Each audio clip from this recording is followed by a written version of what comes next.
হরে কৃষ্ণ, রাধে রাধে। শুধু কৃষ্ণ ভক্ত, গৌর ভক্ত, হরিভক্ত, আমার মা সকল, বাবা সকল, আপনাদের প্রত্যেকের চরণে আমার সশ্রদ্ধ প্রণাম জানাই আমার সাধুগুরু বৈষ্ণব মণ্ডলীর চরণে। অনলাইন উপস্থিত যত আমার দাদা মায়েরা, আত্মীয় স্বজন, ভাই বন্ধু, ভক্ত শ্রোতা, সাধুজনা গুণীজনা রয়েছেন, আপনাদের প্রত্যেকের চরণে আমার সশ্রদ্ধ প্রণাম। অন্তরঙ্গ স্থল থেকে অনেক অনেক ভালোবাসা, অভিনন্দন। বলুন আপনারা কেমন আছেন? আশা করি প্রাণগোবিন্দ রাধারানীর কৃপায় সকলেই ভালো আছেন। আমিও আপনাদের অনেক অনেক আশীর্বাদ ভালোবাসায় খুব ভালো আছি। তো বাবা, আজকে আপনাদের সামনে যে পালা প্রসঙ্গ আমি বর্ণন করতে চলেছি, মাতৃস্তন্য দুগ্ধের বৃন্ত কেন কালো। এটা শুধু মায়েদেরই নয়, পুরুষদেরই। কেন কালো? এই স্তন্য দুগ্ধে কয়টি ছিদ্র আছে?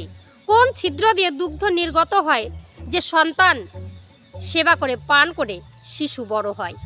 আর কোন স্তনের ছিদ্র পিতার জন্য? তো চলুন আজকে আমরা এই দেহতত্ত্ব নিয়ে আলোচনা করব। তত্ত্ব হচ্ছে শিবপুরাণ থেকে। তো আপনাদেরকে অনুরোধ করব, ভিডিও না দেখে কেউ আজে বাজে কমেন্ট করবেন না, পুরো ভিডিও দেখবেন, ভিডিওটা একদম স্কিপ না করে। যদি পুরো ভিডিও দেখতে পান তাহলে কিন্তু আপনারা বুঝতে পারবেন তো ব্যাপারটা কি। তো আপনাদের কাছে অনুরোধ করছি, তো সবাই যদি ভিডিও ভালো লাগে অবশ্যই চ্যানেলে লাইক শেয়ার কমেন্ট করে চ্যানেলটি সাবস্ক্রাইব করে পাশে থাকবেন।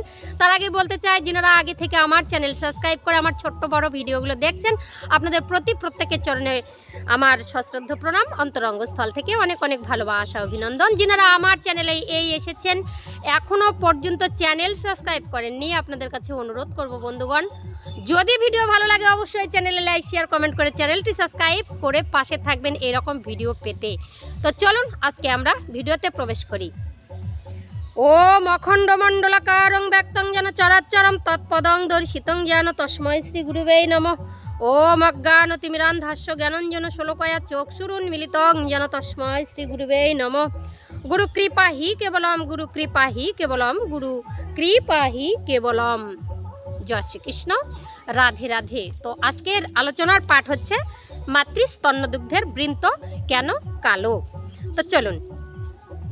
তো সাধক মহাজন গান লিখেছেন, ও মনরে 80 বছরের এক বুড়ি বামে সিদ্ধি করি, মনে রে বামে সিদ্ধি করি, ছেলের প্রেমে মত্ত হয়ে বুড়ি, ছেলের প্রেমে মত্ত হয়ে ছাড়িল ঘর বাড়ি রে, ছাড়িল ঘর বাড়ি। তো 80 বছরের এক বুড়ি তো বামে সিদ্ধি করে ছেলের প্রেমে মত্ত হয়ে ছাড়িল ঘর বাড়ি। তাহলে এই 80 বছরের বৃদ্ধটা কে? বৃদ্ধ মহিলা। তো 80 বছরের যে বৃদ্ধ তিনি হচ্ছেন আমাদের মাতৃশক্তি মহামায়া। তো বামে সিদ্ধি করি, তো আমাদের এই যে বহিরঙ্গে যে আমার জগৎজননী মাতা দুর্গা তো বুড়ি রূপে আছেন, মহামায়া জগৎজননী বাহিরঙ্গে। তো আমাদের শরীরকে যদি ভাগ করেন বাবা, বাম সাইডটা আমাদের মাতৃশক্তি নারী শক্তি, আর ডান সাইডটা হচ্ছে পুরুষ শক্তি বা শিব শক্তি। তো এই যে শিব আর দুর্গার এই শরীরটা তো বামে সিদ্ধি করি।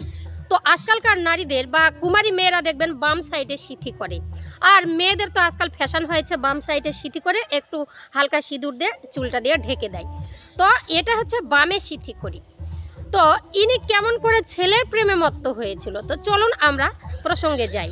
তো তাই বলছে কি 80 বছর মানে 4 কুড়িতে 4 কোরাং 80, আর কি বলেছে, আর হচ্ছে তার মধ্যে আছে 10, এই 10-এ হচ্ছে 90। এটা হচ্ছে তত্ত্বঘরের কথা, সব তত্ত্ব ফাঁস করা যাবে না, গুরুর নির্দেশ নেই। তো কি বলছে, বাম দিকতে হচ্ছে আমাদের নারী শক্তি, আর ডান দিকতে হচ্ছে আমাদের শিব শক্তি বা হচ্ছে পুরুষ শক্তি। একদিকে মা আছে, বাম সাইডটা মা, আর ডান সাইডটা আমাদের বাবা, ঠিক আছে। তো এই যে 80 বছরের বুড়ি হচ্ছে বহিরঙ্গে মাতা মহামায়া বা দেবী দুর্গা জগৎ জননী। তো তার বামে সিদ্ধি করি। তো আপনাদের বুঝালাম যে বামে সিদ্ধি করি, নারী মানুষের বাম দিকে সিদ্ধি করতে হয়, তাই না? এবার কি বলছে, 80 বছরের একটি বুড়ি মানে মহামায়া জগৎজননী ছেলের প্রেমে মত্ত হয়েছিল। তো এটা হচ্ছে শিবপুরাণের কথা। তো আমি বলেছি আগেই যে নারীতত্ত্ব জানা, নারীতত্ত্ব বোঝা বড় দায়। যারা জানতে চায় তারা কিন্তু অন্ধকারে মানিকও পায়। তো এই যে মাতা পার্বতী একবার কি করেছিল, কার্তিকের প্রেমে কার্তিককে আহ্বান জানিয়েছিল, প্রেমে আহ্বান জানিয়েছিল, কার্তিকের প্রেমে কিন্তু মত্ত হয়ে গেছিল, সেই লজ্জায় ঘর বাড়ি ছেড়েছে। কেমন? কার্তিক তখন কার্তিককে আলিঙ্গনের জন্য ডেকেছিল। তো কার্তিক হচ্ছে, মা আমি তোমার ছেলে, তুমি আমাকে চিনতে পারছো না, তুমি আমাকে সঙ্গমে লিপ্ত করতে চাইছো। সঙ্গে সঙ্গে গাছের মধ্যে, বৃক্ষের মধ্যে ময়ূর পক্ষী ছিল, ময়ূর পক্ষী সেটা দেখে হেসে উঠেছিল, কুহু বলে চিৎকার করেছিল। সঙ্গে সঙ্গে মাতা দুর্গা ময়ূরকে দেখে বলছে, ওরে ওরে পাপিষ্ঠ, তুই আমার সঙ্গমে বাধা দিস, তুই আমার সঙ্গম দেখে তুই আমাকে হাসছিস, তোকে আজকে আমি অভিশাপ দিলাম, তোরা কোনোদিনও কামে লিপ্ত হতে পারবি না, সঙ্গমে লিপ্ত হতে পারবি না, আজ থেকে তোকে আমি অভিশাপ করলাম। বাবা, ময়ূর আর ময়ূরী কোনোদিনও কামে লিপ্ত হতে পারে না। তারা নৃত্য করতে করতে, যে ময়ূর তার হচ্ছে শুক্রবীর্য মাটিতে অর্পণ করে, আর সেই শুক্রবীর্য ময়ূরী ভক্ষণ করে, তখনই তারা কিন্তু সন্তান প্রসব হয়। এই নিষ্কাম ময়ূরের যে পুচ্ছ পাখা, সেটি শ্রীকৃষ্ণ, আমার ভগবান শ্রীকৃষ্ণ অনাদির আদি প্রাণ গোবিন্দ বাম দিকে সেই পাখাটাকে ধারণ করেছেন। কেন? রাধারানীর চরণ পাবার আশায়। ঠিক আছে, তো এটাই হচ্ছে বামে সিদ্ধি করি। তো এইবার যদি আপনারা যাবেন তারাপীঠে, তারাপীঠে দেখবেন মায়ের একদম আসল রূপ সেটা গুপ্ত ঘরে আছে। যে তারা মায়ের যে ছবিপট আমাদের মোবাইলে গানের দ্বারাই সবাই ছাড়ছে, এটা কিন্তু মায়ের আসল রূপ নয়। মা যখন সমুদ্র মন্থনকালে পিতা বাবা ভোলানাথকে দুগ্ধ পান করিয়েছিল, সেই একটা পাথরের স্তম্ভ দিয়ে সেটা কিন্তু করা আছে। তো সেটা হচ্ছে পাথর দিয়ে কিন্তু এখনো পর্যন্ত মায়ের সেই রূপটা ওই হচ্ছে তোমার তারাপীঠে কিন্তু গুপ্ত ঘরে রাখা আছে। তো কি বলেছে, যখন সমুদ্র মন্থনকালে বিষ আর অমৃত ওঠে বাবা, দেবদেবীরা এই অমৃত দেবীদের মধ্যে, অসুরদের মধ্যে সুধা নিয়ে ছোটাছুটি করলো, কিন্তু গরলটাকে পান করবে, গরলটা আর পান করার লোক নেই, দেবতা নেই। ভোলানাথ বলল, এই গরল যদি পৃথিবীর বুকে ফেলা হয় তাহলে কত জীব পশু পাখি মারা যাবে, তাই আমি কণ্ঠে ধারণ করি। ভোলানাথ কণ্ঠে ধারণ করলেন, হৃদয়ে দিলেন না, কারণ ভগবান শ্রীকৃষ্ণ সেখানে বিরাজ করছিলেন। তো কণ্ঠের মধ্যে যখন ভোলানাথ এই যে গরলটা ধারণ করেছেন, ছটফট করছেন, চিৎকার করছেন, আর ভোলানাথ টলমল টলমল করছেন। আর ভোলানাথ এই বিষের চোটে মা মা বলে চিৎকার করেছিল। জগৎ জননী মহামায়া তার কিছু দূর ছিল, মহামায়া তখন মাতৃশক্তি রূপে সেখানে এসে ভোলানাথকে সন্তান রূপে স্তন্যপান করিয়েছিলেন। ভোলানাথ তখন শিশু আকার ধারণ করেছিল। তো বাবা, যেই সন্তান রূপে এই স্তন্যপান করালো, আর সঙ্গে সঙ্গে ভোলানাথ কি করলো বাবা, জীবিত হয়ে গেল, টলমল অবস্থাটা থাকলো না। ভোলানাথের যে মুখের মধ্যে বিষটা ছিল, সেই বিষটা যতদূর পর্যন্ত গিয়েছিল, মায়ের স্তনবৃন্তটা যতদূর পর্যন্ত চোষক দিয়েছিল বাবা, ততদূর পর্যন্ত কালো হয়ে গেছে। তো ভোলানাথ উঠে দাঁড়ালো, কিন্তু মাতা পার্বতী তাকিয়ে দেখলো, আমার স্তনটা কেন কালো হয়ে গেল, এ কি? সঙ্গে সঙ্গে মোছার চেষ্টা করছে, ধোয়ার চেষ্টা করছে, কিছুতেই উঠছে না। কেন? বাবা ভোলানাথের এই হামেলানা মুখটার মধ্যে বাবা বিষ ছিল, বিষের পরশে কিন্তু মায়ের স্তনবৃন্ত কালো হয়ে গেছিল। সঙ্গে সঙ্গে মাতা পার্বতী বলল, ঠিক আছে, আমি তো মহামায়ের রূপ ধরে বাবা ভোলানাথকে এই যে স্তন্যসুধা পান করিয়েছিলাম, তাই প্রত্যেকটা ঘরে ঘরে নারী পুরুষ যারাই আছে সবারই স্তনবৃন্তের গোড়া কিন্তু কালো আকার ধারণ করুক। সেই থেকে পুরুষ নারী সকলের স্তনবৃন্তের গোড়া কিন্তু কালো আকারে পরিণত হলো। তো এখানে মজার বিষয়, পুরুষের এই যে হচ্ছে স্তন দিয়ে কিন্তু কোনো দিন দুগ্ধ নির্গত হয় না। কেন নির্গত হয় না? আর নারীর শুধু স্তন দিয়ে দুগ্ধ নির্গত হয়। তো পুরুষ বাবা ভোলানাথ যখন শিশুকাল ছিল তখন দুগ্ধ পান করেছিল। মাতা পার্বতী তখনই সমস্ত পুরুষকে বলেছিল। তো তখনই এই যে শিশুকালে সন্তান যখন প্রসব হয় বাবা, শিশুরা তখন পুরুষ শিশুদের স্তনে কিন্তু দুগ্ধ ভর্তি থাকে, দেখবেন। তো সেই দুগ্ধটা চেপে বের করে দিতে হয়। কিন্তু নারীদের স্তনে দুগ্ধ কখন আসে? যখন নারীরা অন্তঃসত্ত্বা হয়, মা রূপে প্রকাশ পায়। মাতৃরূপে মহামায়া ভোলানাথকে সন্তান রূপে স্তন্য দুগ্ধ পান করিয়েছিল, তাই না? তো সন্তানদের কখনো দুধ বাবা থাকে না, স্তনের মধ্যে দুধ হয় না, মায়েরই একমাত্র দুধ হয়। এই যে স্তনবৃন্তের কয়টি ছিদ্র আছে? স্তনবৃন্তের 7 ছিদ্র, 7টি ছিদ্র রয়েছে বাবা। তো কোন ছিদ্র পিতার জন্য আর কোন ছিদ্র সন্তানের জন্য? কোন ছিদ্র বাবা চুষলে সন্তানরা স্তন্য দুগ্ধ পায়, সেটা হচ্ছে পান করে বড় হয়। কিন্তু পুরুষরা কোন ছিদ্র যদি টাচ করে, জীব দেও টাচ করে, তাহলে কিন্তু কামের ঘরে চলে যায়। তো এখানে কামতত্ত্বে বলা আছে যে মায়ের এই শরীরের মধ্যে দুধও আছে, আবার অমৃতও আছে। তো আমি বলি, এই যে মায়ের মাতৃদুগ্ধের যে বৃন্তটা রয়েছে, এই বুটির মাথায় দেখবেন 7টা ছিদ্র আছে। 3টে ছিদ্রর মুখ বন্ধ বাবা। চাপ দিলে আর যে 4টি ছিদ্র, সেটা দিয়ে কিন্তু স্তন্যদুগ্ধ বের হয়। তো এই ছিদ্রের মধ্যে প্রথম, মধ্যম, তৃতীয় ছিদ্র ভোলানাথ পান করেছিল। আর ভোলানাথ পান করে এই যে গরলের হাত থেকে রক্ষা পেয়েছিল। এই গরল থেকে মুক্ত হয়ে ভোলানাথ নবপ্রাণ পেয়েছিল।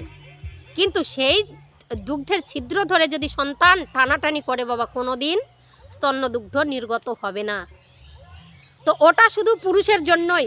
পুরুষরা দুধের নিপিল বা বৃন্তের মধ্যে যদি জিভ দিয়ে টাচ করে, সেখানে কাম জাগ্রত হয়, সঙ্গমে সেটা উৎকৃষ্ট বলে মনে করা হয়। তো এইখানে তত্ত্ব বলে যে পুরুষরা যদি নারীদের এই স্থানে জিভ দিয়ে স্পর্শ করে, সেই পুরুষ বাবা ধনবান হয়ে যায়। কেন? এই কামের ঘরে এগুলো আছে। তো নারীদের এমন এমন জায়গা আছে যেগুলো সেক্সুয়াল জায়গা, সেগুলোতে টাচ করলে কিন্তু নারীরাও থাকতে পারে না এই জায়গাগুলো। কিন্তু পুত্র সন্তান যদি, সন্তান বা কন্যা সন্তান যদি সেখানে চাপ দেয়, কিছুতেই স্তন্যদুগ্ধ নির্গত হয় না। তাহলে কোন ছিদ্র দিয়ে স্তন্যদুগ্ধ নির্গত হয়, যেটা সন্তানরা খেয়ে বড় হয়? সেটি হচ্ছে ওই 7টা ছিদ্রের মধ্যে 3টা ছিদ্র পিতার জন্য উৎকৃষ্ট। আর খুলে বলছি না, অনেক খুলে বলেছি। আর যে 4টা ছিদ্র রয়েছে, সেই 4টা ছিদ্র দিয়ে স্তন্যদুগ্ধ নির্গত হয়। সেটি হচ্ছে সন্তান চাপ দিলে সেখান থেকে স্তন্যদুগ্ধ আসে, কিন্তু বৃন্ত ধরে চাপ দিলে কোনো দিনও নয়। বৃন্তটা একমাত্র পিতার জন্য ঠিক আছে। এইবার তাহলে স্তন্যদুগ্ধ খেতে গেলে, মানে সন্তান যদি চায়, তাহলে কোথায় চাপ দেবে? দেখবেন বাবা ভোলানাথ যখন হাঁ করেছিল, বাবার মুখটা হাঁ, কান্না করছিল, তাই না? তো মুখটা হাঁ করে স্তন্যদুগ্ধটা, নিপিলটা ছোট, কিন্তু স্তন্যদুগ্ধের আগার মাথায় বাবা 2 ইঞ্চি বা 1.5 ইঞ্চি বা 1 ইঞ্চি পর্যন্ত মায়ের স্তন্যদুগ্ধটা গোল আকারে কালো রূপ ধারণ করে আছে, তাই না? তো ওই যে স্তন্যবৃন্ত যদি সন্তান চষে, কিন্তু দুধ হবে না বাবা। তো যেই কালো রূপটা যেখান থেকে গোল আকারে ধারণ করে আছে, যতদূর পর্যন্ত দুধের বুট থেকে শুরু করে যতদূর পর্যন্ত কালো বর্ণ ধারণ করে আছে, মায়ের সেই জায়গাটাকে দুগ্ধ ভাণ্ডার বলা হয়, মেমোরিয়াল গ্ল্যান্ড বলা হয়। যেখানে যত চাপ দেবে তত দুগ্ধ নির্গত হবে। বুটি ধরে চষাচষি করলে সন্তান বেশি দিন দুধ পায় না। লোকে বলে, মায়েরা বলে, আমার সন্তানটা দুধ পায় না, দুধ হয় না, আমার সন্তানটা শুধু কাঁদে। মায়েরা জানেই না কোন জায়গায় চুষলে দুধটা হবে। দুধের বুটিটা সন্তানদের জন্য নয়, কালো অংশটা যতটা পারেন সন্তানকে আরামদায়ক জায়গায় মাকে বসতে হবে, হেলান দিয়ে বসতে হবে। মায়ের অন্য চিন্তাধারা করলে হবে না। তখন শুধু সন্তানকে বাঁচানোর চিন্তা। আমার সন্তানটা দুগ্ধ পাচ্ছে না, কান্না করছে। ভোলানাথ সেই সময় কেঁদেছিল। ভোলানাথকে মনোযোগ সহকারে মাতা পার্বতী দেখবেন, আপনারা যাবেন তারা পিঠে কালো পাথর দিয়ে ওই সেই স্তম্ভ এখনও পর্যন্ত গোপন ঘরে আছে। সন্তানের দিকে, মানে ভোলানাথের দিকে একভাবে তাকিয়ে মাতা পার্বতী স্তন্য পান করিয়েছিল। তাই কি বলেছে, সন্তানকে যদি স্তন্য পান করাতে যান, মা ছটপট করলে হবে না। মায়ের অন্য চিন্তাধারা যেন মস্তিষ্কের মধ্যে না আসে। ব্রেনে শুধু একটাই চিন্তা হবে, সেটি হচ্ছে আমার সন্তানকে দুগ্ধ দিতে হবে, আমার সন্তানকে প্রাণ বাঁচাতে হবে। তো মা কি করবে, সন্তানকে একবারে মনোযোগ সহকারে স্তন্যপান করাবে, আরামদায়ক জায়গায় বসে, কোনো আজে বাজে চিন্তা করবে না।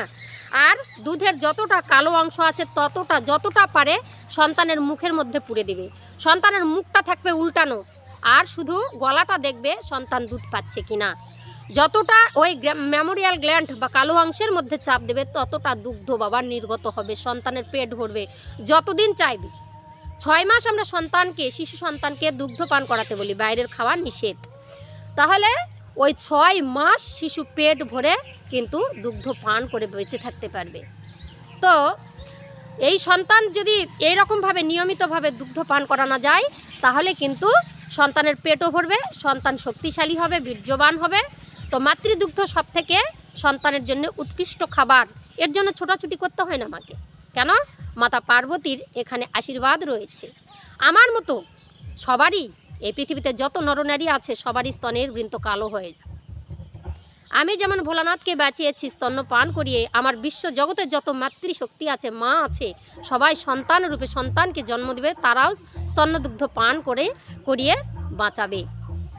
এই হচ্ছে কথা। তো মাতা পার্বতীর স্তন্যদুগ্ধ পান করে ভোলানাথ হয়ে গেল পঞ্চানন। ভোলানাথ পাগল হয়ে গেল।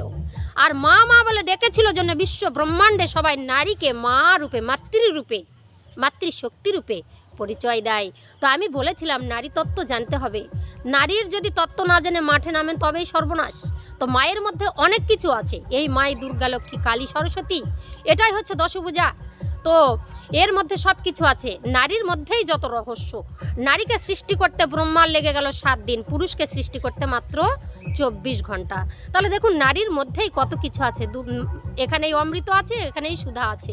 অমৃত যারা চিনে তারা রস পান করে অমর হয়ে গেছে বাবা।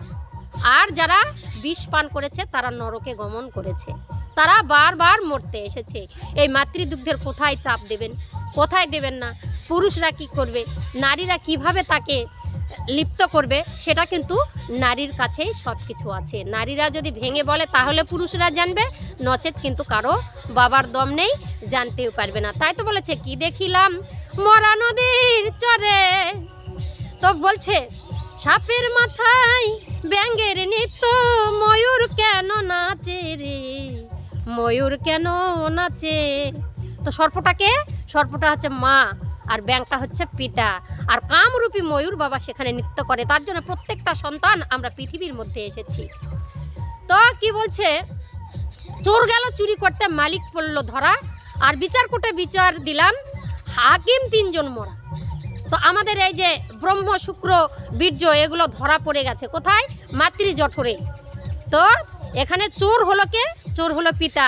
মায়ের যে মধুর ভাণ্ড চুরি করতে গিয়ে সেখানে ধরা পড়লো 3 জনা। বাবার বাবা যেটা ব্রহ্মসত্তা, আর শুক্র, বীর্য, সেখানে মাতৃ জঠরে ধরা পড়ে গেল। এইবার পিতার উদয় হলো চৈতন্য, পিতা দৌড়ে গেল হাকিম কোর্টে, মানে আমাদের সহস্রারের মধ্যে প্রাণ গোবিন্দের বসতি। সেখানে গিয়ে বলছে, হে দয়াময়, আমি কি করে ফেললাম, ছি ছি ছি ছি ছি, আমি জ্ঞানী মরা, আমি জেনে শুনে ভুল করে ফেললাম, এখন কি হবে। তো এখানে 3 জনা হাকিম ছিল, সেটি হচ্ছে জ্ঞান, বুদ্ধি, বিবেক, এটা আমার থাকতেও অচৈতন্য হয়ে আমি সেখানে কার্য করলাম, আমি কি করে বাঁচবো। সেখানে আর বাঁচার কোনো পথ নাই, আমরা নিজেই মরা হয়ে গেলাম। এখানেই মালিক ধরা পড়ে গেল। এখানে মালিক সেটি হচ্ছে ব্রহ্ম, আর হাকিম কোর্টে সেটাই হচ্ছে ধরা পড়ে গেল। আর এখানে 3 জনাই হচ্ছে কিন্তু মরা, আমাদের জ্ঞান, বুদ্ধি, বিবেক এগুলো মরে আছে, চৈতন্য উদয় হয়নি। চৈতন্য কখন উদয় হবে, যদি সচেতন গুরুর চরণ আমরা ধরতে পারি, গুরু কৃপা লাভ করি, অবশ্যই আমাদের চৈতন্য উদয় হবে। তো আজকের ভিডিওটা বাবা এখান থেকেই। জয় শ্রীকৃষ্ণ, রাধে রাধে। আপনারা সবাই ভালো থাকবেন, সুস্থ থাকবেন, তত্ত্ব অবশ্যই জানতে হবে। তো যাই হোক, ভিডিও কেমন লাগলো অবশ্যই কমেন্টে জানাবেন। জয় শ্রীকৃষ্ণ, রাধে রাধে। আজকে আমি বিদায় নিচ্ছি, আবার পরের ভিডিওতে দেখা হবে। ততক্ষণ পর্যন্ত আমার ভিডিওগুলো দেখুন, আর অনেক অনেক ভালো থাকুন, সুস্থ থাকুন।